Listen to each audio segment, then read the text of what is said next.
Assalamualaikum warahmatullahi wabarakatuh. Waalaikumsalam warahmatullahi wabarakatuh. Innal hamdalillah nahmaduhu wa nasta'inuhu wa nastaghfiruhu wa na'udzu billahi min shururi anfusina wa min sayyi'ati a'malina man yahdihillahu fala mudilla lahu wa man yudlil fala hadiya lahu.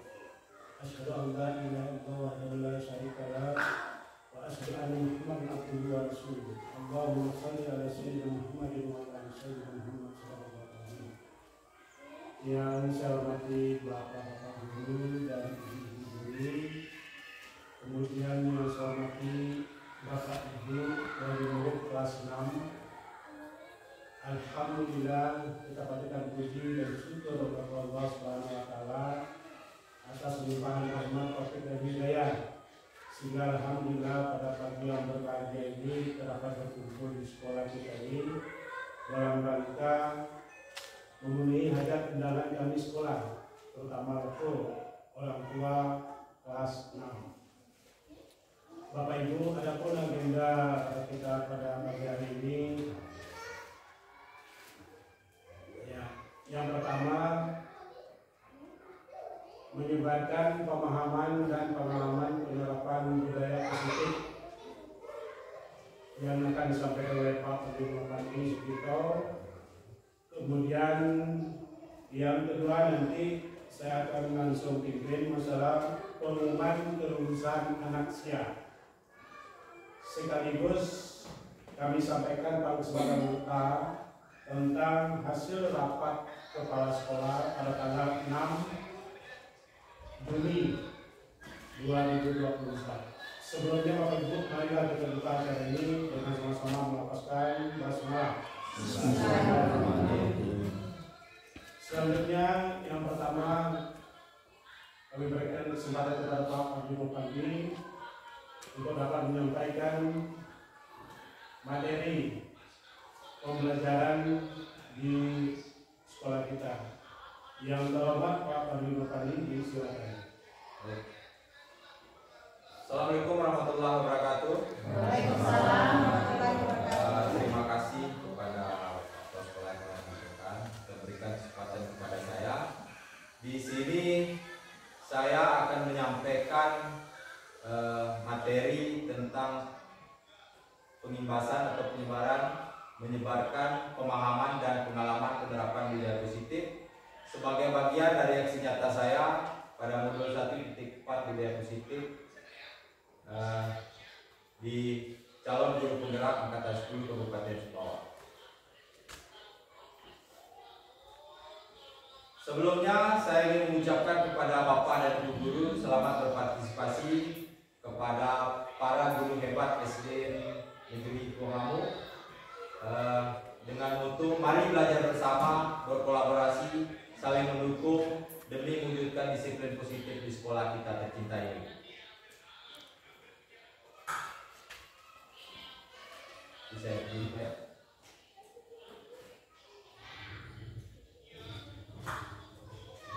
Ada beberapa hal yang ingin saya sampaikan di sini. Yang pertama, ada yang namanya konsep utama. Yang kita bicarakan di sini ada 7. Yang pertama yaitu perubahan paradigma belajar. Nanti saya akan jelaskan.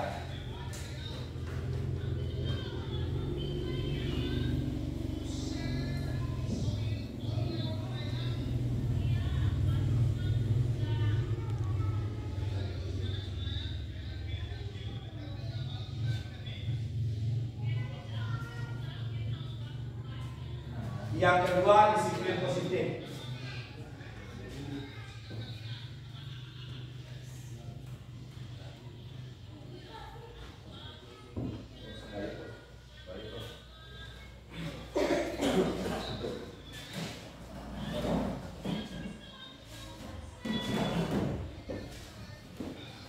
Yang ketiga, kebutuhan dasar manusia.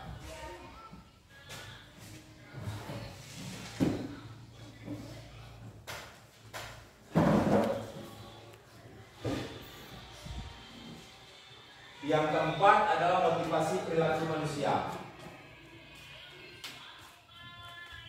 Motivasi.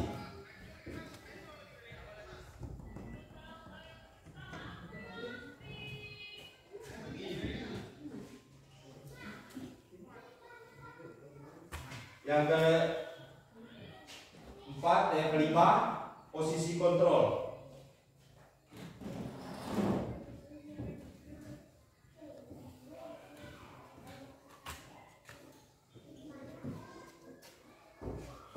Posisi kontrol restitusi ini yang paling penting nantinya di materi yang akan saya sampaikan. Yang keenam, keyakinan kelas.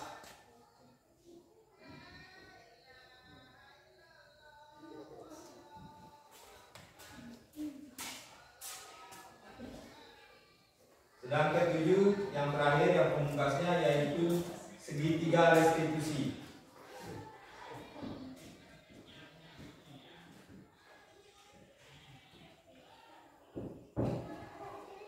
Nah, dari ketujuh materi ini akan saya jelaskan nantinya. Yang pertama tentang perubahan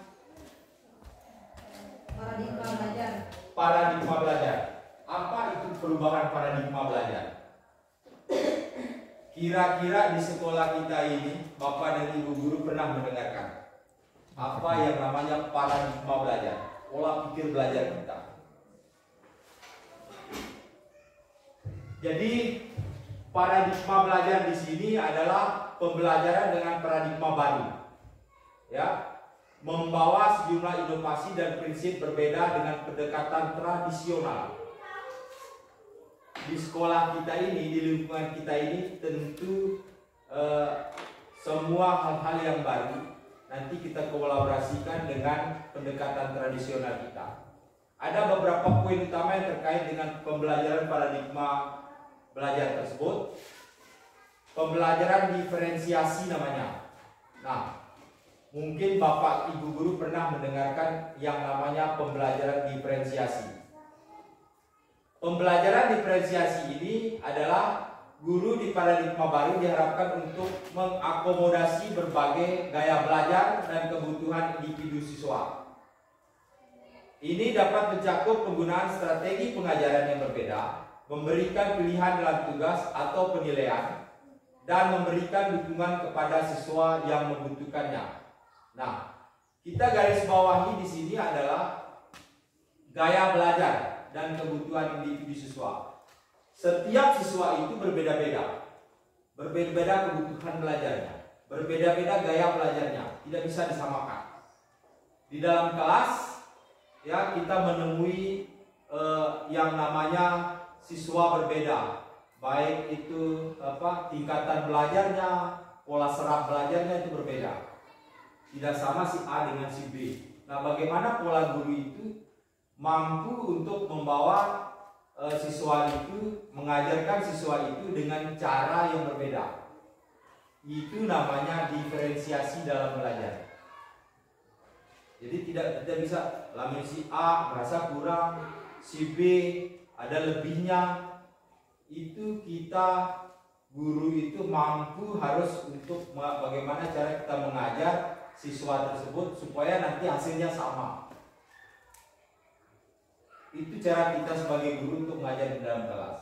Nah, pembelajaran dalam paradigma ini menekankan kepada keterlibatan siswa. Jadi bukan guru sekarang ini hanya sebagai pemimpin memantau pembelajaran. Siswa sekarang yang aktif, ya. Jadi pengembangan keterampilan abad 21 ini dan penerapan pengetahuan dalam konteks yang relevan dan berarti bertujuan untuk mempersiapkan siswa untuk sukses dalam dunia pendidikan. Ini yang dimaksud dengan paradigma.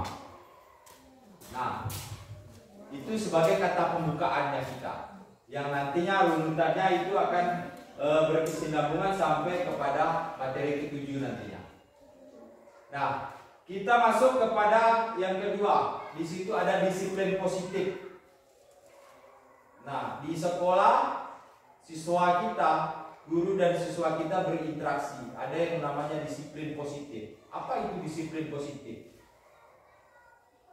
Mindsetnya kita sekarang ini, disiplin positif adalah pendekatan dalam mendidik anak yang menekankan pada penggunaan strategi dan yang bersifat penguatan positif dan membangun hubungan baik antara orang tua siswa ya dengan guru yang ada di sekolah dan siswa itu sendiri.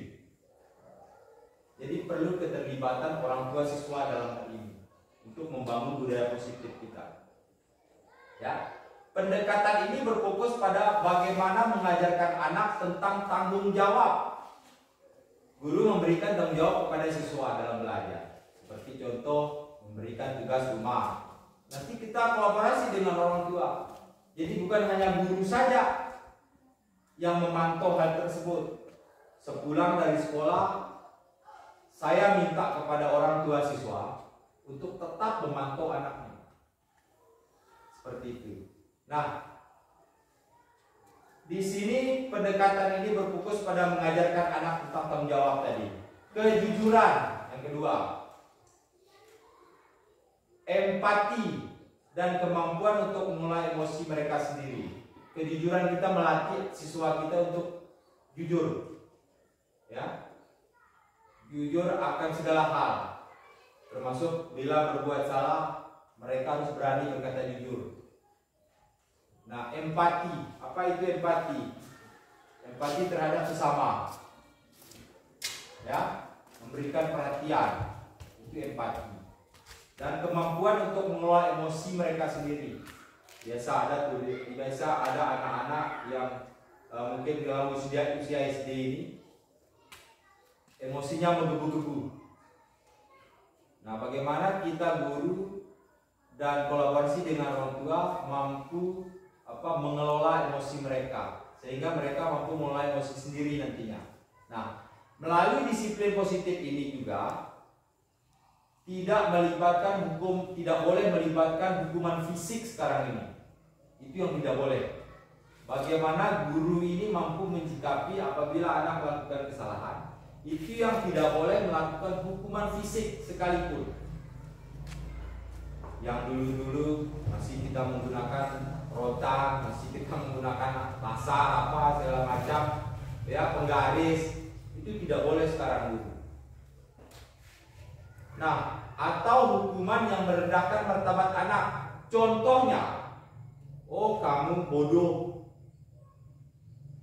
pokoknya yang mengejek lah. Itu tidak boleh sekarang ini dulu. Itu ada aturan dan hukumnya, tidak boleh seperti itu. Nah, terus sebaliknya fokusnya adalah membangun koneksi emosional yang kuat antara orang tua peserta didik serta mengajarkan keterampilan sosial dan emosional yang penting bagi perkembangan mereka. Jadi jangan hanya menyalahkan gurunya saja. Orang tua juga harus ikut berperan penting dalam hal ini. Melihat anak yang nakal, ya karena memang sumuran dia suka bermain, suka bercanda, suka apa, jadinya memang kolosan emosionalnya. Jadi kita tidak boleh menyalahkan gurunya saja. Perlu kolaborasi dengan orang tua siswa juga untuk memantau anak di rumah. Kalau memang anaknya nakal, perlu dinasihati di rumah supaya tidak nakal sebelum sekolah. Nah, beberapa prinsip utama tadi di sebelum salah satunya itu ada contohnya penguatan positif dan dukungan emosional. Yang tadi sudah saya jelaskan, menggunakan penguatan positif yang memberikan dukungan emosional kepada murid adalah bagian yang penting dari disiplin positif kita ini. Tadi tentang disiplin positif. Kita masuk ke materi 3, yaitu kebutuhan dasar manusia. Nah, dari disiplin positif tadi itu kita sudah mengetahui bahwa anak-anak itu perlu pendampingan khusus, bukan hanya di sekolah, di guru. Orang tua juga perlu ikut andil. Nah, ini berpengaruh terhadap kebutuhan dasar manusia kita. Kenapa terjadi hal seperti itu? Mungkin di rumahnya ada masalah, ada apa, ya, di orang tuanya. Anak-anak itu merekam visualisasi kehidupan lingkungannya, itu mereka rekam, sehingga emosionalnya terbawa di sekolah. Ya, itu berpengaruh kepada kebutuhan dasar manusia. Ini akan saya singgung. Apa kebutuhan dasar manusia?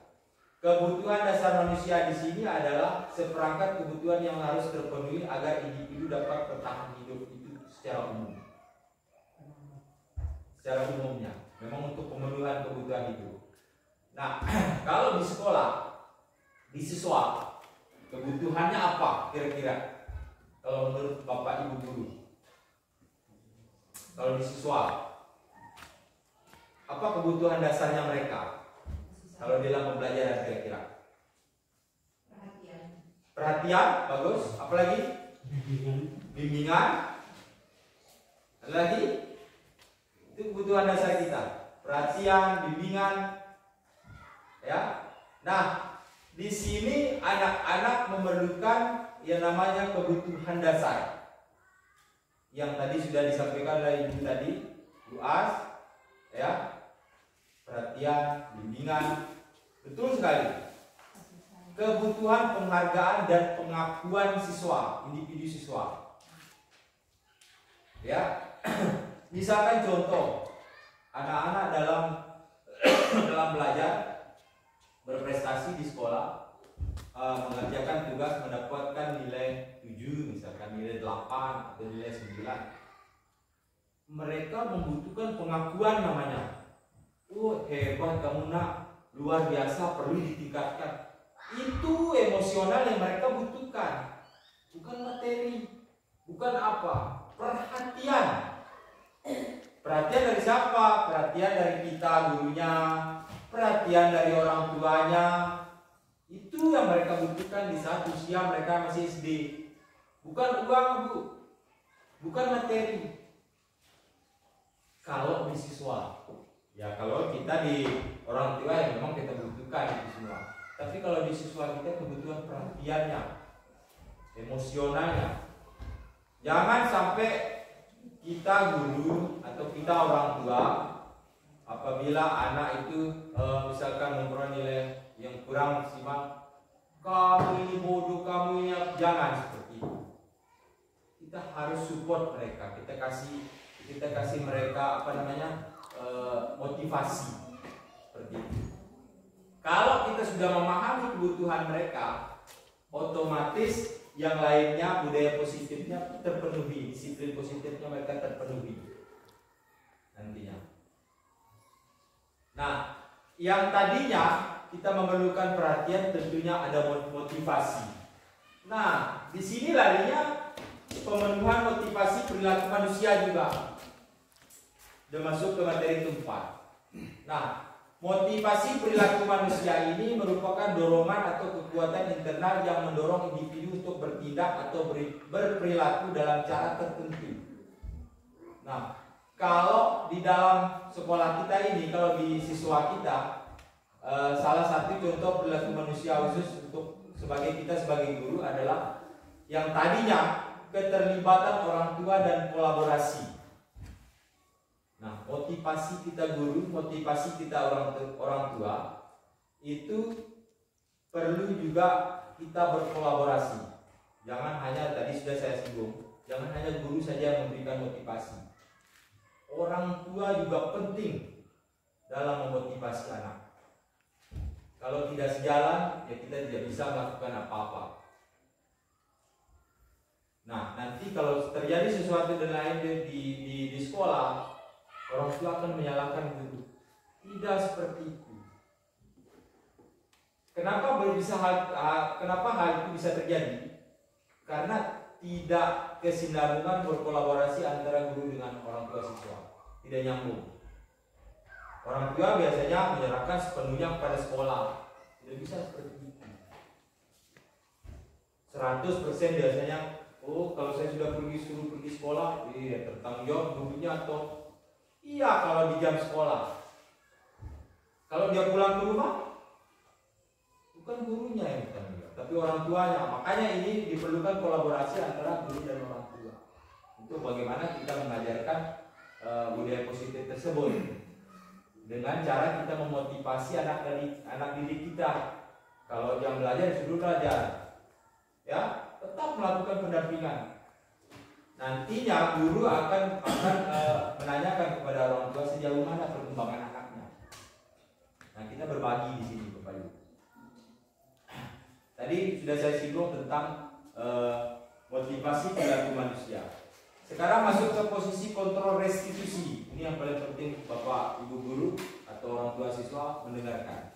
Nah, penerapan posisi kontrol restitusi ini adalah penerapan konsep ini konteks pendidikan atau di dalam pekerjaan kita sebagai guru, mungkin terkait dengan upaya membantu siswa atau individu dalam mengembangkan persepsi mereka terhadap kontrol atas kehidupan mereka sendiri di sekolah.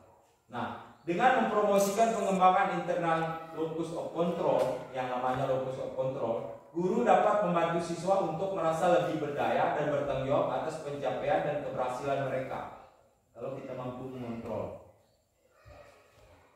kalau kita mampu membantu mereka, seperti itu.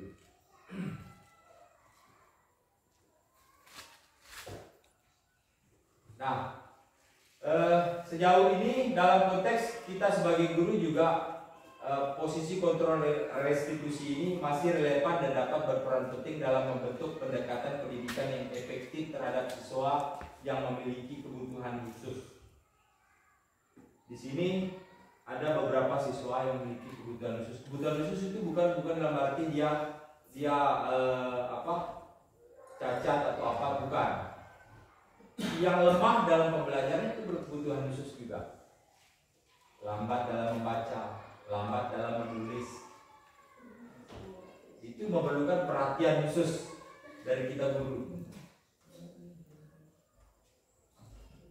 Nah, di dalam kelas apakah kita sudah pernah melakukan itu? Coba saya tanya sekarang. Pernah nggak Bapak Ibu?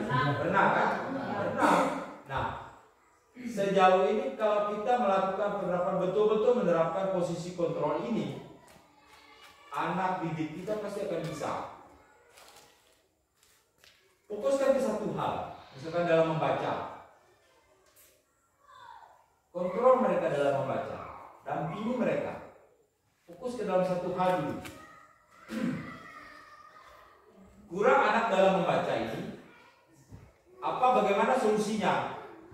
Perlu juga ada yang namanya tutor sebaya. Dampingi mereka dengan anak yang sudah bisa membaca. Suruh berdekatan mereka. Diajarkan oleh teman sedekat sebayanya, kasih jawaban dia. Selain guru. Nah, kalau sudah seperti itu, kembali lagi kepada kita berkolaborasi dengan orang tua. Di sekolah saja seperti itu. Kalau dia pulang ke rumah, kolaborasilah orang tua dengan siswa. Ajarkan mereka, dampingi mereka. Jangan dilepas begitu saja pulang sekolah, lepas baju, sudah tidak kita kontrol apa-apa. Apa pekerjaan di sekolah tidak kita kontrol? Apakah ada tugas? Atau anak itu sudah bisa membaca? Pernah nggak orang tua mengontrol itu? Pernah. Nah, sekarang itu perlu kita tingkatkan maksimalnya. Yang kemarin-kemarin hanya kita kontrol biasa-biasa saja. Sekarang perlu peningkatannya. Jangan sampai kejadian anak sudah duduk di kelas 3, anak sudah duduk di kelas 4, masih belum bisa membaca. Jangan menyalahkan gurunya saja. Pernah nggak kita introspeksi diri di rumah? Nah, seperti itu namanya posisi kontrol restitusi. Nah, jadi materi terakhir ini keyakinan kelas, ya. Yang berikutnya tentang keyakinan kelas. Nah, di sini kira-kira saya tanya sebelum masuk ke keyakinan kelas, Bapak Ibu guru pernah menulis atau menerapkan keyakinan kelasnya enggak? Nah, apa kira-kira contoh keyakinan kelas yang Bapak Ibu pernah buat? Banyak. Dalam hal kalau di dalam kelas. Disiplin. Bertanggung jawab. Yang pertama keyakinan kelas di sini disiplin, ya. Disiplin. Yang kedua ketertiban kelas. Apalagi? Kebersihan. Yang kedua, yang keempat, tepat waktu, disiplin waktu. Ya, disiplin. Yang Cara mengerjakan tugas jadi tentang Tanggung jawab. tanggung jawab. Tanggung jawab. Tanggung jawab. Tanggung jawab. Ini contohnya. Tanggung jawab. Ya. Nah, ini yang namanya keyakinan kelas.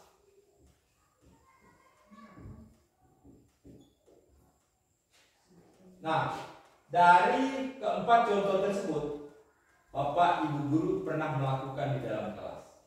Nah, sekarang tugas kita, ya, tugas kita sebagai seorang guru harus mampu membuat atau meyakinkan atau melaksanakan keyakinan kelas tersebut dengan siswa kita. Seperti contoh, kita tulislah keyakinan kelas, kita sepakati dulu, kita pikirkan dulu apa di dalam kelas ini.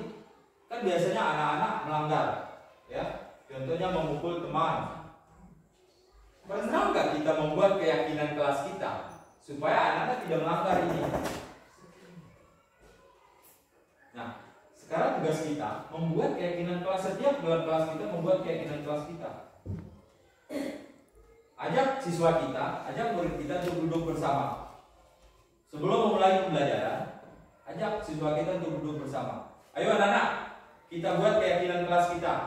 Kita buat kesepakatan kelas kita, keyakinan kelas kita. Apa keyakinan kelas kita? Sebelum memulai pembelajaran kita berdoa terlebih dahulu. Catat, mereka yang membuat. Guru hanya bertanya, apa yang kamu inginkan untuk mengikuti apa? Untuk keyakinan kelas kita. Oh, berdoa Pak sebelum mulai dan menutup pelajaran. Terus jangan membuang sampah sembarangan. Terus tidak boleh memukul teman. Kalau bertanya mengangkat tangan. Itu namanya keyakinan kelas. Kita catat sesuai keinginan anak. Apabila anak-anak tersebut melanggar, guru bertanya kepada, kamu melanggar keyakinan kelas enggak? Jadi tidak mereka karena mengikat aturan tersebut, walaupun mereka melanggar, nantinya kalau kita kembali ke pasal ini, pasti akan mereka mengikuti. Ada juga takut-takutnya mereka nantinya. Kalau tidak tertulis, oh kita saja, mana aturan tertulisnya? Biasanya pertanyaan seperti itu, ya kan?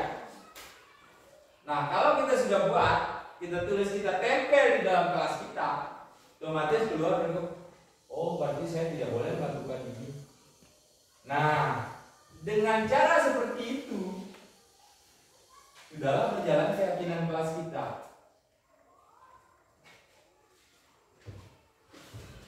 Beli kertas manila, tulis di situ, tempel di papannya masing-masing. Keyakinan kelasnya.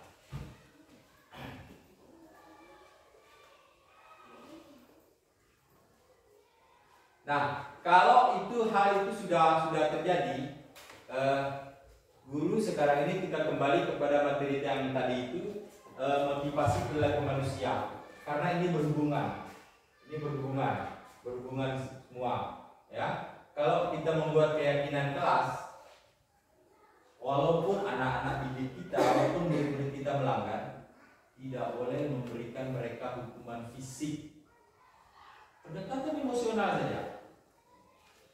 Oh, kamu tidak boleh melakukan ini. Nantinya pada segitiga restitusi ini berhubungan. Kenapa saya bisa ngomong gitu? Kita masuk kepada materi terakhir kita, segitiga restitusi. Nah, dalam segitiga restitusi ini, konteks kita guru, pengertian segitiga restitusi ini bisa mengacu pada sebuah model atau konsep yang digunakan oleh guru untuk merancang pembelajaran yang mendorong siswa untuk aktif. Jadi bukan guru yang aktif, siswa yang harus aktif. Bagaimana siswa aktif? Itu tergantung dari rancangan kita sebagai guru. Bapak Ibu ya? Rancangan pembelajaran. Kalau kita sudah merancang, otomatis siswa kita aktif. Makanya rancangan kita harus bagus. Segala sesuatu kalau tidak ada perencanaan, kalau tidak ada rencananya, kalau kita sudah merancang itu semua, tidak akan bisa berjalan. Contohnya Bapak Ibu guru, perancangan kelasnya seperti apa yang pernah Bapak Ibu guru lakukan dalam kelas? Kira-kira apa? Misalnya kita membuat tertib. Membuat TPP, bagus. Itu perancangan di dalam kelas, Bapak Ibu, membuat TPP. Nah, dalam membuat TPP bagaimana RPP tersebut bisa aktif siswanya, bukan gurunya. Itu yang paling terpenting. Nah, di segitiga restitusi ini segitiga.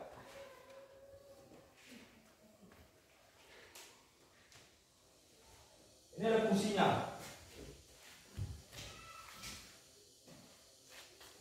Di sini validasi tindakan yang salah. Ini.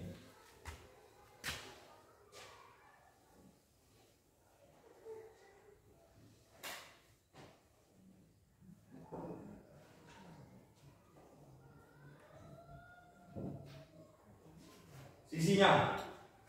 Terus yang keduanya menanyakan keyakinan. Validasi. Keyakinan.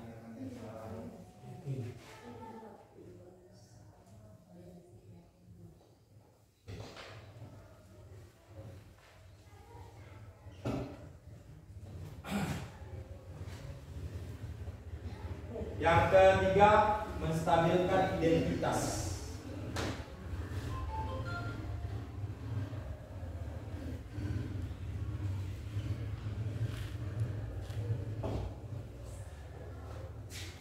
Itu segitiga restitusi.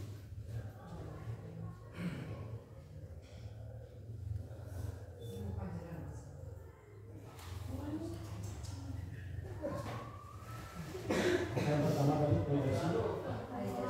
Validasi tindakan yang salah, menanyakan keyakinan, menstabilkan identitas. Ya.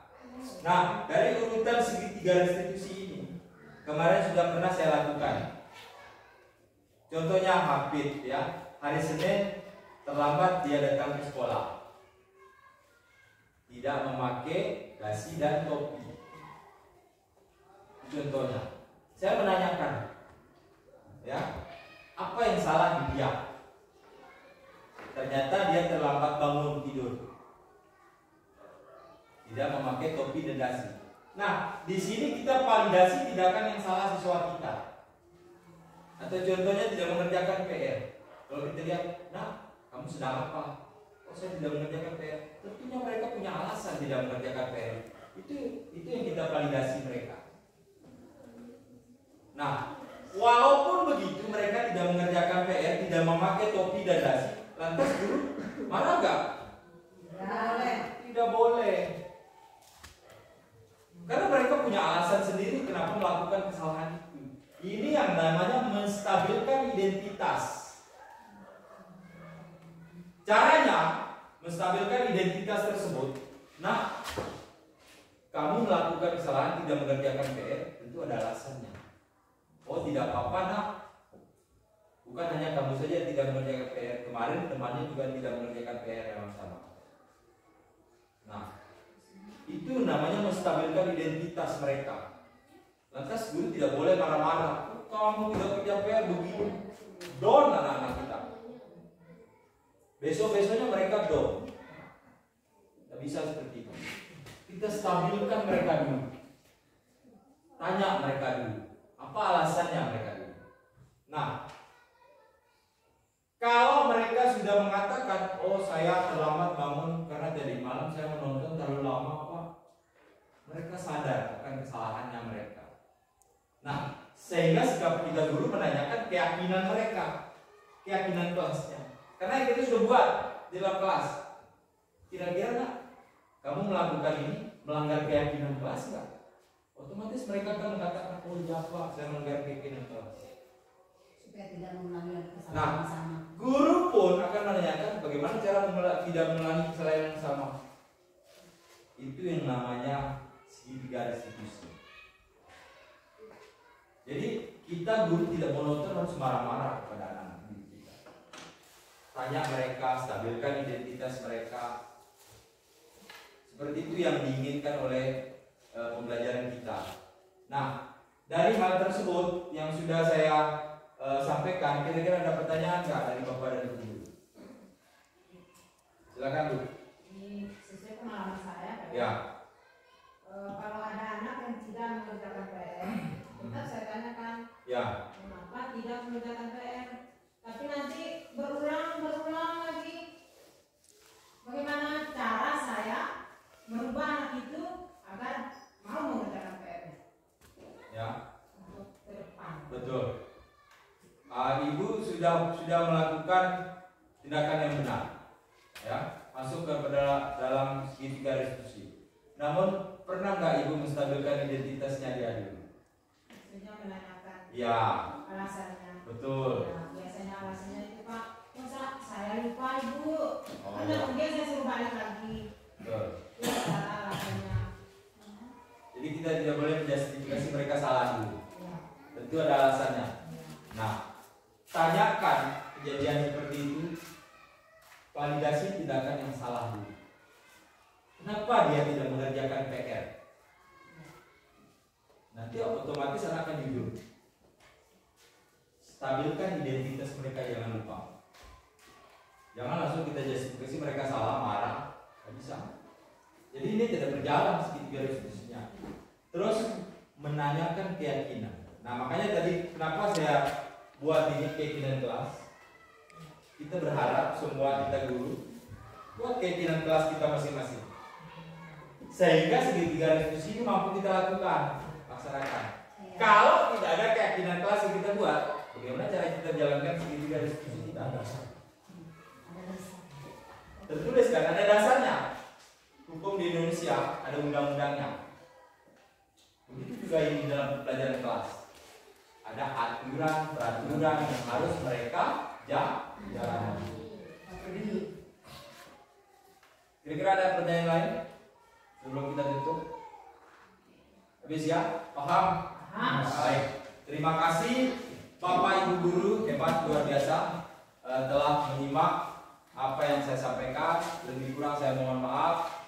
Saya akhiri materi kita pada pagi hari ini dengan ucapan alhamdulillah. Wabillahi taufiq wal hidayah. Wassalamualaikum warahmatullahi wabarakatuh. Waalaikumsalam.